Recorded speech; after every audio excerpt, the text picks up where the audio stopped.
Electronic media చూపించేది, వాళ్ళని దారిలోకి తెచ్చేసుకున్నాం. వ్యవస్థ ప్రశాంతం అనుకున్న రాజకీయానికి సోషల్ మీడియా పెద్ద గుదిబండగా మారింది. మన ఏరియాలో కాలం బాగాలేదు, ఫోటో తీసి పెడుతున్నాడు జనం.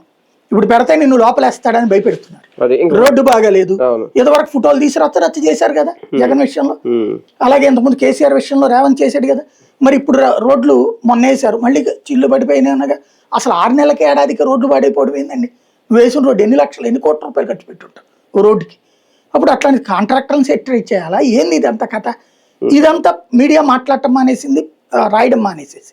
ఇదివరకైతే మనం రాసేవాడు రోడ్డు అట్లా తేడా వచ్చిందని రాసి అది ఆ కాంట్రాక్టర్ మీద చర్యలు తీసుకున్నాక వెంటబడి నేను అనేకం ఉన్నాయి ప్రింట్ మీడియాలో కానీ కేబుల్లో కానీ టీవీ ఛానళ్లలో పనిచేసినప్పుడు.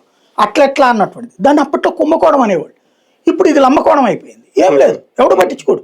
పట్టించుకోకపోగా ఎవరైతే సోషల్ మీడియాలో పోస్ట్ పెడతాడో వాడికి ఒకటి ఆపాదిచ్చేసి వాడిని ఏదో ఒక పార్టీకి అంటగట్టేసేసి వాడిని బెదిరించేస్తున్నారు. కానీ ఇదంతా చూస్తూ ఉంటే ఓకే, ఇన్ కేసు రాదనుకోండి వైసీపీ వాళ్ళు చెప్పినట్టు అధికారంలోకి, ఇన్ కేసు వైసీపీ అధికారంలోకి వస్తే ఇవన్నీ పాఠాలు నేర్చుకొని ఇలాంటి అరెస్టులు ఇలాంటి రాజకీయాలు ఇదే ప్రతీకార రాజకీయాలు చూడబోతాం. నాకు చాలా భయం వేస్తుంది అదేనండి. రాబోయే 10 సంవత్సరాలలో ప్రభుత్వాలు మారినాయి అంటే ఈ 5 ఏళ్లలో ప్రభుత్వం మారిందంటే వీళ్ళు రిపీట్ చేస్తారు. రిపీట్ కాదు, ఇంతకి హై పిచ్ లో పాత వీడియోలు తీసి ఎవరైనా అరెస్ట్ చేయొచ్చు కదా అప్పుడు. అంతే.